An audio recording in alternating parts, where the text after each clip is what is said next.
Okay, folks, this will be an interesting one. This I found near a footpath or on the grass or something. I forgot where I found it, but it represents a bygone era. I've missed the boat. I missed my opportunities. I'm too old, but I can't allow that to get to me. I have to accept what has happened and move on, even though this would have been a happy time if I was with Luigi, my partner, my friend, who I lost, and I really miss him, and I would have loved to have shared my life with him as a young person, as a fully sexually functioning woman, instead of being, well, postmenopausal and still single, 51 years of age. Would have married him at the age of 19 if I had known that he was the one. Would have been really nice, but it never happened. But let's see what this little thing is that reminds me of my past, and I used to hate it, but now I miss it because I have a partner. And this is a pad, a sanitary pad. I don't have, of course, I'm postmenopausal. I don't get my periods anymore. So, yeah, in some ways it's good, but in other ways, well, if you want to get it on in the bedroom, you might need some help. You might need some hormone replacement therapy and some, embarrassing to say, but it's all a part of it, personal lubricant. These things do not appeal to me either way. They're not romantic.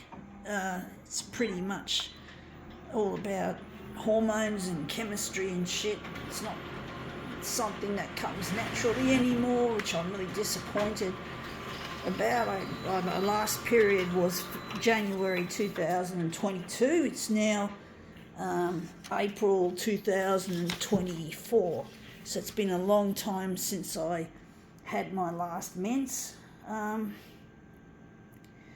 now it's just too late that I have to accept. I'm going to try and make this the main thing. I have to now accept that the best years of my life have well and truly shot me by. I have to accept that I'm going to need some help with getting it on with these products that I just mentioned. These sexual assistive products. I can't afford HRT. I think I was told it's a bit expensive.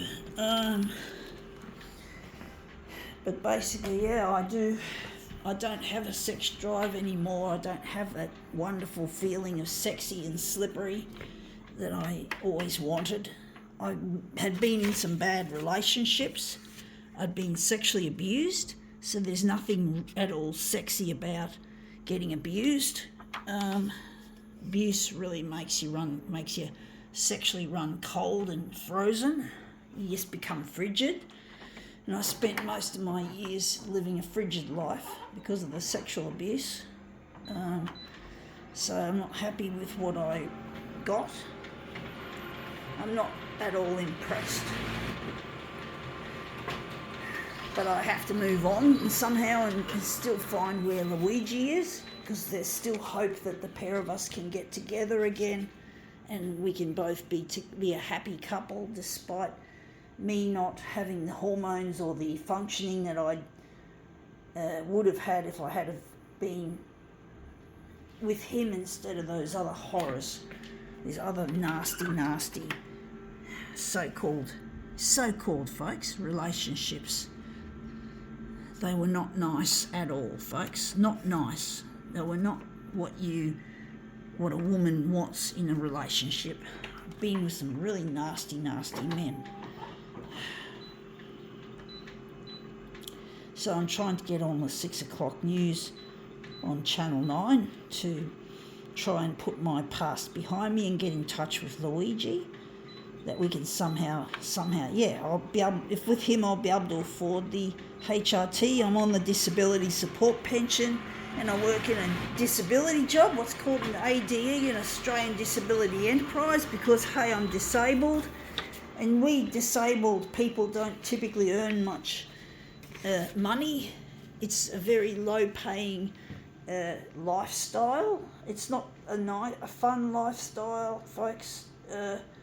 I really hate my disability, folks. I wish I didn't have to live with it, but I have to. I've got no choice. I have to focus on what I can do, and this is what I want to focus on, my art.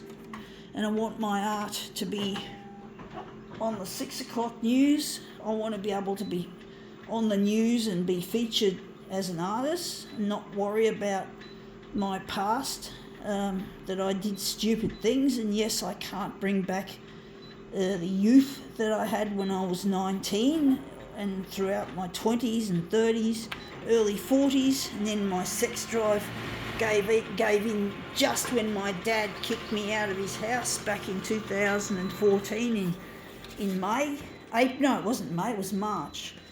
And yeah, so I haven't had my functioning ever since. I'm going to maybe enlarge it a bit less on the horizontal.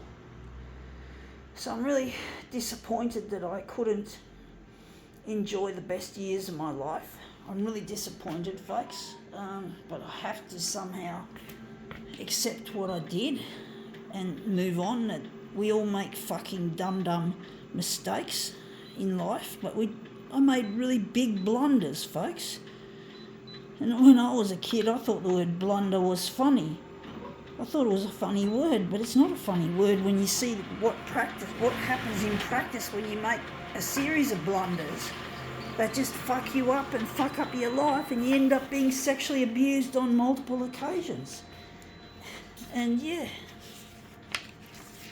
so you just can't win when you make all these fucking mistakes, and you make mistake after mistake after mistake. I know it is, they say it's human to err, or to err is human, but it's not really something you want to do if you can avoid it. And yeah, it really is a drag, it really is.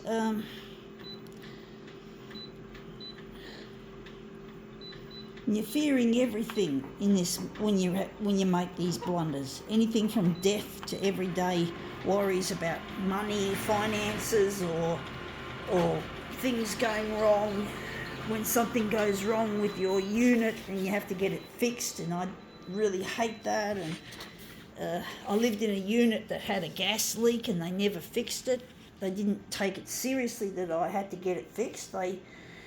So I put myself in danger. It's called playing it safe, and I did some stupid dumb things that just led me to this situation I find myself in, and I'm still trying to get in touch with Luigi, and I just can't. I haven't tried getting in touch except what I'm doing here at the photocopier, or when I go out to libraries or office works or other places where photocopiers are and make my demos and upload them to social media, as well as burning them to disk for Channel 9. So really it's quite difficult. I don't know which is the centre of the job. I like this shape here, but I like that this shape conflicts. But I'm really missing my partner, and I really need to get in touch with him, and I really wish I didn't have to be on my own. I